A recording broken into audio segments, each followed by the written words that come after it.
అమరావతి పనులన్నీ ముమ్మరంగా జరుగుతున్నాయి. మన పిల్లలకు ఉపాధి కల్పించాలంటే మీరు ఇక్కడ చేసే ఉద్యోగాలే కాకుండా అక్కడ ఉద్యోగాలు కల్పించే దిశగా ముందుకు పోతాం. ఆ ప్రాంతాన్ని మీరు గుర్తుపెట్టుకోవాల్సింది 2028కి ఫేజ్ 1 పనులు పూర్తవుతాయి.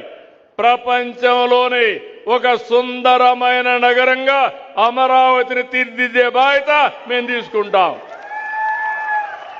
విశాఖపట్నం వస్తుంది, అమరావతి వస్తుంది, తిరుపతి కూడా డెవలప్ చేస్తాం. అక్కడ వెంకటేశ్వర స్వామి ఉన్నాడు. వెంకటేశ్వర స్వామి పేరు చెప్తే ప్రపంచంలో ఉండే హిందూస్ అంతా తిరుపతికి వచ్చే పరిస్థితికి వస్తారు. దాన్ని కూడా డెవలప్ చేస్తాం. కానీ మీరు పదే పదే మా మిత్రుడు పవన్ కళ్యాణ్ గారు చెప్తా ఉంటారు, రాబోయే 15 సంవత్సరాలు ఎన్డీఏ ప్రభుత్వం ఈ రాష్ట్రంలో ఉండాలనేది ఒక ఆకాంక్ష.